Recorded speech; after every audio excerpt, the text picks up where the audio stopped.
I'd like to make a skeleton joke, but I'm afraid you wouldn't find it very humorous.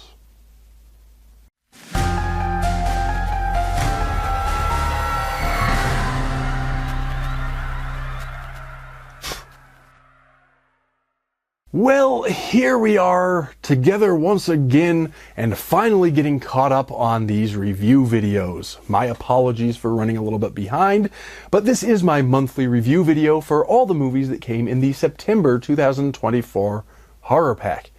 And since the October pack has not yet arrived on my doorstep, we're finally back in business and up to speed. Anyway, I don't think I need to introduce this video too much.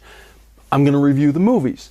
Don't forget, as always, that I've put purchase links down in the What's It, so if you're interested in checking out any of these films, you can use my link to hook yourself up and support my channel at the same time.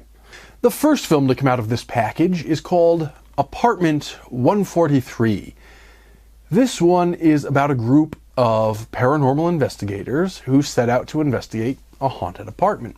And of course, this being a horror movie, they don't find the long hours of nothing, usually characteristic of at least many paranormal investigations, but instead they find some real, genuine, evil, haunting stuff. It's another one shot in the found footage style, so expect some on-screen interviews, documentary style, expect some infrared night vision, that sort of thing all throughout the film. And it's not terrible. I can't really think of anything to hate or even to dislike about this movie. But here's the problem. I also can't really think of anything to particularly love about it. There's some things to like about it, but nothing to really blow you away. In fact, it's only been a few days, maybe a week since I've watched it, and I'm already struggling to remember some of the details. Not because it's such a bad movie, but just because it's such a generic movie that it's already sort of rolling together with every other found footage haunted house movie I've ever seen. It does try to differentiate itself less in terms of the phenomena or scares themselves, but more in terms of how they're going to be explained. And I do applaud that effort, but I think it's not quite enough to really set this one apart from the pack. That said, I'm certainly not going to try to turn you away from it by any means, and I'll ultimately end up giving it a grade of C+. Next on the chopping block, so to speak, is Men. It's from the same director as Ex Machina and Annihilation, and it stars Jessie Buckley and Rory Kinnear, so it's clearly got some real talent behind it. And I remember when it came out, a couple months after it came out, a lot of people were calling it one of the best films of the year. Well, no, it's not. On the plus side, it's technically excellent, almost flawless, I would say. Performances, direction, cinematography, effects, it's got all those things going for it. What it lacks is an even halfway decent script. Don't get me wrong, I'm not complaining about awkward dialogue or anything like that. The dialogue is fine. It's not that it's poorly written so much as that it's poorly conceived. It wears its self-indulgent allegory so loudly and proudly that it feels more like the audience is being lectured to or force-fed its message rather than watching an entertaining movie. On some level, I do still think it's worth watching simply because it did get so popular and because the performances are strong enough to at least make it somewhat entertaining to watch. But at the end of the day, I can't really, in good conscience, recommend it. This one, unfortunately, is going to get one of my lower ratings and comes in at a grade of D. Next up was Murderous Trance, which is also apparently called The Guardian Angel in some of its releases. I'm not sure why the different titles, but there you go. This is an interesting one. It follows a detective trying to solve a bank robbery. Actually, a couple of bank robberies, and one of them ended with people dead. The robber shot some of the people in the bank. So there's a police procedural element to this film, but then it quickly takes an interesting turn when the detective realizes maybe the culprit wasn't acting of his own volition.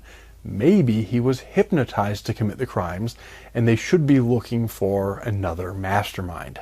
This is not really a horror movie at all. Yes, the thought of being able to be hypnotized into committing atrocities is a frightening idea, but the film never really presents itself as a horror movie. It presents itself as more of a thriller or maybe a crime drama, something like that.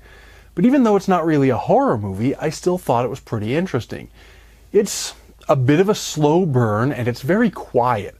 So it could feel like a really dull movie if you're not paying careful attention.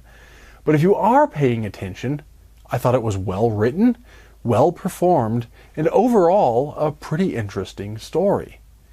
It's also supposed to be based on a true story, according to the packaging and according to the on-screen text during the film. However, while I'm reasonably well read on weird things like crime and hypnosis, it wasn't a case I was familiar with prior to watching the film, so after I finished the movie, I did a bit of digging around the internet, and I found that there was indeed a real case that largely followed the film's plot. The case took place in Denmark in 1951 and is known as the Copenhagen hypnosis murder case. It's worth looking up for yourself if you're interested in that sort of thing. Actually, though, the film itself is a pretty good introduction to the story. This is one of those where, based on a true story, actually means a little something. Of course, the film necessarily had to take certain creative liberties, and it is a movie rather than a documentary, but I was interested to learn that the writer and director of the movie was actually one of only a few people to ever interview the man believed to have been hypnotized into committing these crimes. So there is some historic veracity to it, even if the film completely leans into one of several unproved perspectives on the question rather than presenting the different perspectives for whatever they're worth. All in all, I admit this is not going to be a film for everyone, particularly with its, what would you say, muted tones and slow pace. But if you like a slow burn of a crime thriller, or if you like weird psychology, I think you'll dig this one. This one gets a grade of B+. Finally, we have HorrorPack exclusive number 100. We finally made it into triple digits with these HorrorPack exclusives, and this one is called Spookt, spelled S-P-O-O-K-T. And they were kind enough to send us these autographed copies. So those of us who like to collect signed books and movies, as I do, were doubly pleased to find not only the exclusive, but the autographed exclusive. The movie itself starts off like a lot of haunted house stories start off. We've got two paranormal investigators going to look into this supposedly haunted house where some children have gone missing. One of the investigators, is a believer in the supernatural. Not like the all-in believer, but certainly a believer. And the other is sort of all in on the skeptical side and has set out to debunk it all. So, of course, we're going to get some of those interesting conversations between these two characters as they butt heads with each other. What's interesting about this one, in that regard, at least until the genuine paranormal things start to happen, because, of course, it is a horror movie and genuinely haunted things are going to happen. But until that point, the skeptic's arguments seem to be the better arguments. The skeptic is winning those debates. But at the same time, the believer seems more likable and more sympathetic of a character. And even though the skeptic's arguments seem logically more sound, the believer's motivations for making her arguments seem more trustworthy, I would say, or at least more likable. So you're sort of drawn in two directions about which one of them you want to believe or which one of them you want to root for. But as things progress, we get a pretty good haunted house story. Nothing terribly original for a while, but everything seems to be well done, well shot, well acted, all those things. But then after a while, it starts moving in some different directions, and we realize there's actually a bit more going on beneath the surface than just any old random ghost story.